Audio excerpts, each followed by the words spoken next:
Hello, everybody, and welcome to episode 294 of Optimal Living Advice. I'm your host, Greg Audino, and this is the show on which I take listener questions about struggles with love and life and offer some guidance and support as best I can. Now, this time, however, we will be doing something a little bit different. So, a recent email that I got from a listener has prompted more of an educational or informational episode on a topic that feels highly important to clear the air on. So without further ado, let's jump right in and start optimizing your life. So for those who listen to Optimal Relationships Daily, I recently got some listener feedback via email in regards to a comment that I made in the outro of episode 1487. In short, I was listing off some common sacrifices we have to make when entering into relationships, and one that I mentioned in that list was polyamory. Now, this listener, a long-time listener who's been supporting the network since the very beginning, well before I came along, and who happens to be polyamorous himself, reached out with a little bit of concern, as it was his interpretation that I was suggesting that a relationship could still function healthily if a person was forced into polyamory. Obviously, this is an idea that he disagreed with, rightfully so, and we had a really great exchange in which I expressed what I meant to say and probably didn't articulate well enough, definitely didn't articulate well enough. So what I meant and what this listener and I are on the same page about is needing to sacrifice one's own desire to be polyamorous, should they be entering into a monogamous relationship. So being that most relationships are monogamous, one of the sacrifices made by those who are willing to enter into a monogamous relationship would be that inclination to date or experiment with several different people at once.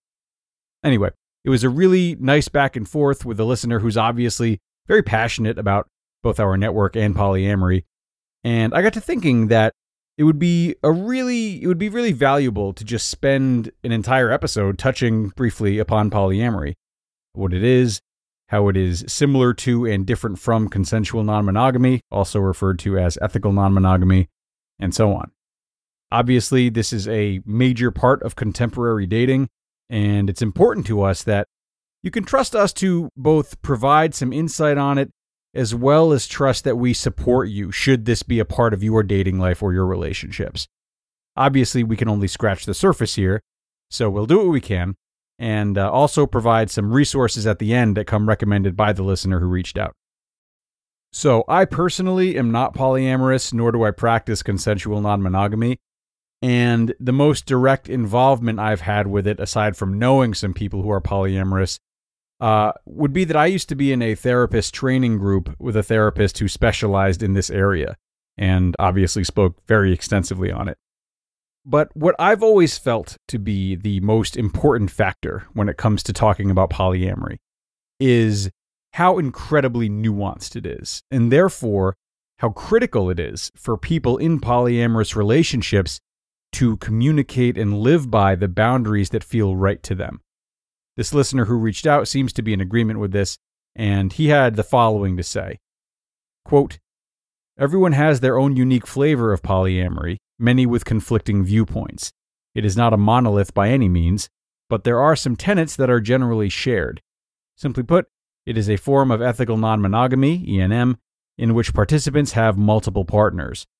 This differs from things like swinging or other less defined ENM arrangements in that the focus is more on personal autonomy to pursue relationships rather than strictly physical intimacy. The language here matters. Swinging, open relationships, etc. can be a part of polyamory, but are not equivalent to it." End quote. So, to put it broadly, polyamory is a sector of ethical or consensual non-monogamy, which is the agreement between partners to have some degree of physical or romantic involvement with another person. Again, those degrees vary widely, and it's important for anyone entertaining any shred of consensual non-monogamy to identify the degree to which they are comfortable taking it. In some cases, it's no physical intimacy. In others, it's just physical intimacy. Maybe both or all partners choose this, or maybe just one does. It might only be allowed at certain times, places, or with certain people. The variability is almost immeasurable, so it's important to be specific when discussing this as partners.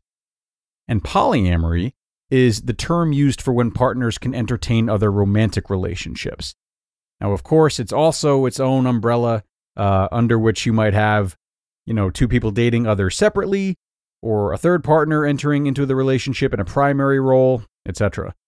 Our listener also made reference to how some of these hierarchies exist, and he said, quote, "Hierarchical polyamory is an arrangement where typically an established couple explores secondary relationships with others, but in practical terms puts most energy into the primary relationship. This is very common, especially in newly opened couples still exploring. It can be problematic in that it exerts what is called couples privilege.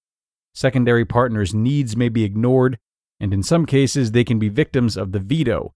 One of the primary partners rejects the secondary partner, thus effectively ending the relationship without the secondary partner having a say. For some people, this is actually an ideal arrangement. Not everyone wants to be as involved with their partner or partners, particularly if they are long distance, have limited availability, or are in some way not fully emotionally available." End quote.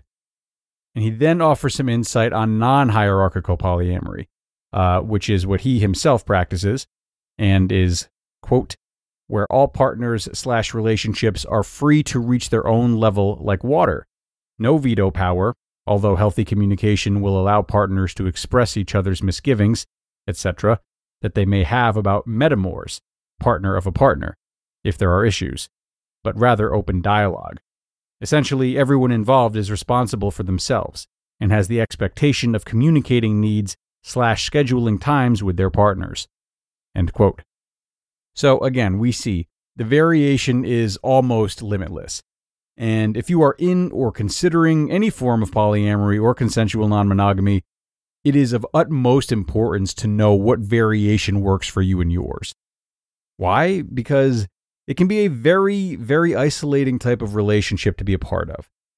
When compared to more traditional monogamous relationships, there's a significant lack of information, particularly for parents in polyamorous relationships, which is an absolute possibility.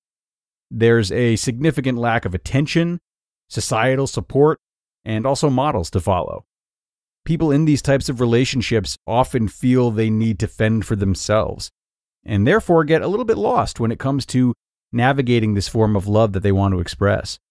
And, there will be inevitable experimentation, mix-ups, and in many cases, boundaries that you don't know you have until they're violated. Jealousy and cheating are still realities within the sphere of polyamory, both of which need to be worked through on the partnership's own terms.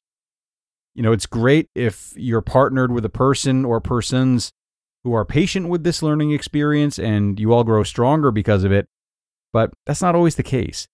There's a lot of potential volatility to be had, so communication every step of the way is particularly important.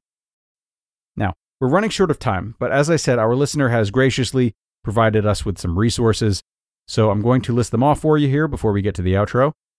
The books that he recommends include Opening Up, Polysecure, and The Anxious Person's Guide to Non-Monogamy. Podcasts that he recommends include Multiamory, Savage Love, that's a really popular show that seems to be cherished by anyone I know who listens to it, Non-Monogamy Help, Normalizing Non-Monogamy, and Making Polyamory Work.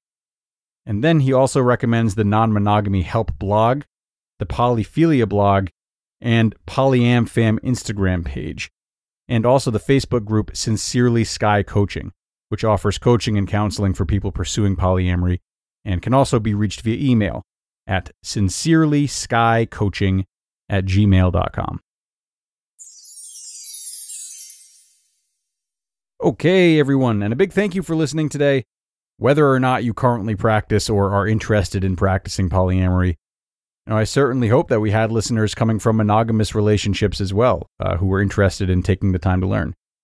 I'm going to do my usual pitch and let you know that if you have any questions or topics you'd like me to help out with or discuss on the show, you can email them to me at advice@oldpodcast.com, oldpodcast.com. And I just want to say, I hope you know that this absolutely includes questions about polyamory or consensual non-monogamy. This is absolutely a free space for any and all discussion. So the last thing I would want is for any of you, regardless of how rare or taboo you might feel your lifestyle or particular situation is, to feel as though you can't come to me. So please don't hesitate. I am here for you regardless. But with that, everyone, we're going to wrap up. Thank you once again to everyone involved in this episode. It ended up being extremely collaborative. And I hope to see you again for the Monday show after the weekend. That's where your optimal life awaits.